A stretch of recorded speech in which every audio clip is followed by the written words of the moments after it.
ওসিলা, আল্লাহ যে কি দয়ালু, শুধু ওসিলা তালাশ করে। ওয়াবতাগু ইলাইহিল ওয়াসিলা, আল্লাহ শুধু ওয়াসিলা তালাশ করে বান্দাকে মাফ করে দেওয়ার জন্য, ক্ষমা করে দেওয়ার জন্য। সব সময় রব্বুল আলামিন ওসিলা তালাশ করে, কোন ওসিলায় বান্দাকে ক্ষমা করে দেওয়া যায়।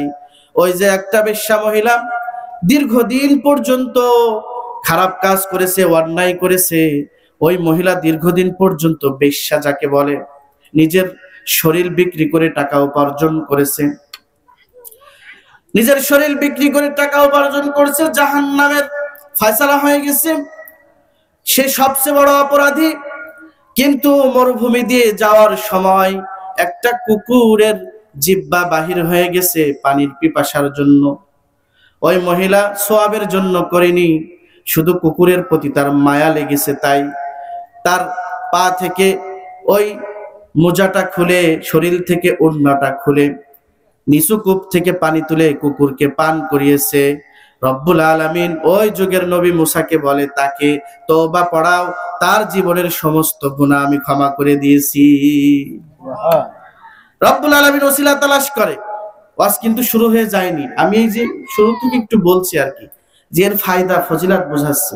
ওয়াজ করব, বিষয় পয়েন্ট, সে বিষয়ে আয়াত তেলাওয়াত করেছি, সে বিষয়ে বলবো। তবে আপনারা মনে করতে পারেন যে আজকে আলোচনাটা লোকজন নাই, হুজুর একা একা বলবে আর কি।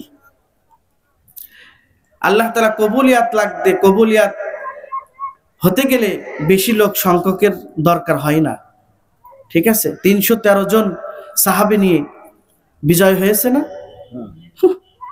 ঈমানওয়ালা হতে হবে। যারা বলেছেন আপনাদের ঈমান আছে, তাই এখানে বসতে পেরেছেন। ঈমান না থাকলে, আল্লাহ কবুল না করলে আপনারা আজকে এখানে বসতে পারতেন না। আল্লাহ অবশ্যই কবুল করেছে। এত লোক দেখছেন না, বাজারে ভরপুর লোক, মাহফিলে নাই। কয়জন যুবক আছে হাতে গোনা এখানে? এজন্য সম্মানিত বন্ধুগণ, রব্বুল আলামিন আমাদের আজকের এই মাহফিলটা যেন কবুল করেন, আমরা সকলে পড়ি আমিন। তো আমাদের এই মাহফিলে যেহেতু রব্বুল আলামিন এনেছেন, সেহেতু রব্বুল আলামিনকে থ্যাঙ্কস জানাইতে হবে না? সকলে আমরা তার উপরে কৃতজ্ঞতা আদায় করছি, পড়ছি আলহামদুলিল্লাহ। আলহামদুলিল্লাহ। লক্ষ কোটি দরুদ এবং সালাম মানবতার মুক্তির দূত, মানবতার কান্ডারি আহমদ মুস্তফা, মোহাম্মদ মুস্তফা, যার আগমনে আধার ঘেঁষে মানবতার পূর্বে দিগন্তে নতুন সূর্যের উদয় হয়েছিল।